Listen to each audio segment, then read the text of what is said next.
Anne Guérette, un visage qu'on connaît bien en politique municipale, va se lancer dans la course à la mairie de Québec à l'automne prochain.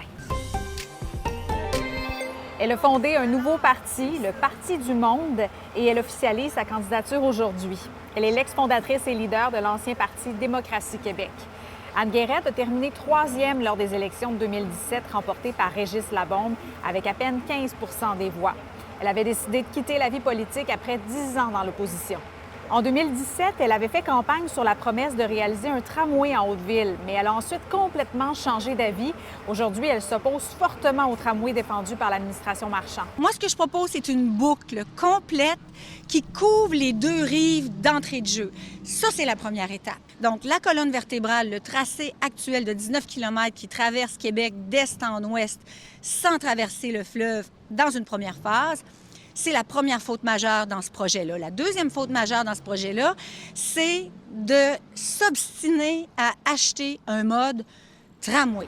Pour le moment, on compte dans la course Sam Hamad du Parti Leadership Québec, Stéphane Lachance de Respect citoyen, Claude Villeneuve de Québec d'abord et bien sûr le maire actuel Bruno Marchand de Québec fort et fier. Un projet de 221 logements à Cap-Rouge fait réagir. En fait, des citoyens s'inquiètent des enjeux de mobilité et de circulation dans le secteur. C'est aux angles de la route Jean-Gauvin et de la rue Charles-Albanel.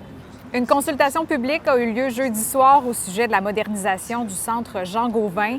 Le projet fait partie des 18 projets mis sur la voie rapide par la Ville de Québec pour accélérer la construction de logements.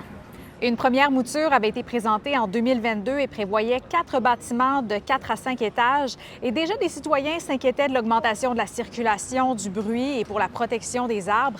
Mais le promoteur souhaite aujourd'hui construire des bâtiments allant jusqu'à 7 étages. Les citoyens peuvent partager leurs questions et commentaires dans un formulaire sur le site de la Ville de Québec jusqu'à dimanche. Plusieurs activités du Grand Défi Pierre Lavoie se déroulent ce week-end et plusieurs changements à la circulation sont prévus, alors soyez avertis. Il y a fermeture temporaire de plusieurs axes routiers, notamment dans les secteurs de l'Université Laval, du boulevard René-Lévesque, du chemin Saint-Louis et du pont de Québec. L'ensemble des détails des entraves sont disponibles sur le site Web de la Ville de Québec. On garde aussi un œil sur le RTC ce week-end parce que le syndicat des employés de l'entretien qui ont fait la grève pendant 2 jours en mai brandit maintenant la menace d'une grève générale illimitée. Il y a une rencontre qui est prévue samedi pour faire le point sur les négociations. Alors, on s'en reparle lundi.